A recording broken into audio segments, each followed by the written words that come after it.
देखिए, ताइवान में लोग अपने बच्चों को एक खास तरह का अलार्म लगाकर देते हैं जो उन्हें सुबह जल्दी उठने में मदद करता है। ये अलार्म बिल्कुल एक टाइम बम जैसा दिखता है जो बच्चों को गहरी नींद में भी चौकन्ना कर देता है कि कुछ खतरनाक होने वाला है, इसलिए जल्दी उठ जाओ। लेकिन यह बच्चा इतनी गहरी नींद में है कि उसे किसी चीज़ की कोई परवाह नहीं है। मैंने आज तक इस जैसा मूर्ख व्यक्ति नहीं देखा। उसे दिख रहा था कि बिजली का बोर्ड जलकर खराब हो चुका है और उसमें करंट भी है, फिर भी उसने उस सॉकेट में पंखे का प्लग लगा दिया और देखते ही देखते पूरे कमरे में आग लग गई। मुझे लगता है कि अब वह फिर कभी ऐसा नहीं करेगा। जब यह पति पत्नी मिलकर घर की सफाई कर रहे थे तो लड़के के मन में एक अजीब ख्याल आया और उसने अचानक फर्श पर नाचना शुरू कर दिया और माइकल जैक्सन की तरह स्टेप्स करने लगा, जबकि लड़की उसे समझा रही थी कि अभी बहुत काम बाकी है और यह सब बाद में कर लेना।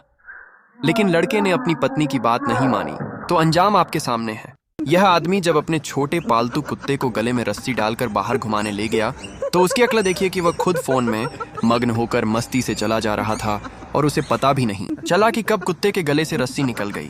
बेचारा नन्हा कुत्ता पीछे से जोर जोर से चिल्लाता रहा, लेकिन उसका मालिक मोबाइल फोन में इतना खो गया कि उसे कुछ पता ही नहीं चला। जब इन तोतों को कई दिनों तक खुली हवा में उड़ने का मौका नहीं मिला तो उनमें से एक ने सोचा कि क्यों ना थोड़ी कसरत कर ली जाए, इसलिए वह अपने पंख जोर जोर से फड़फड़ाने लगा। उसके साथ ही तोते को जब पंखों की हवा महसूस हुई तो उसे मज़ा आने लगा और वह हवा लेने के लिए उसके पीछे पीछे चलने लगा। भला जब मुफ्त में ठंडी हवा मिल रही हो तो कौन नहीं लेना चाहेगा। इस छिपकली के साथ बहुत बुरा हुआ। वह खिड़की के शीशे पर बैठे एक कीड़े का शिकार करने वाली थी। जैसे ही वह धीरे धीरे कीड़े की तरफ बढ़ी और शिकार के करीब पहुंची, तभी उसके पैरों की पकड़ शीशे से छूट गई और वह खुद ही नीचे गिर गई। शायद उस कीड़े की जिंदगी अभी बाकी थी। इस हेयर ड्रेसर ने जब नया कारोबार शुरू किया तो ग्राहकों को अपनी दुकान में लाने का एक अनोखा तरीका निकाला। उसने दुकान में ड्रेसिंग चेयर की जगह एक स्पोर्ट्स बाइक को शीशे के सामने खड़ा कर दिया और ग्राहक को उस पर बिठाकर बाल काटने लगा।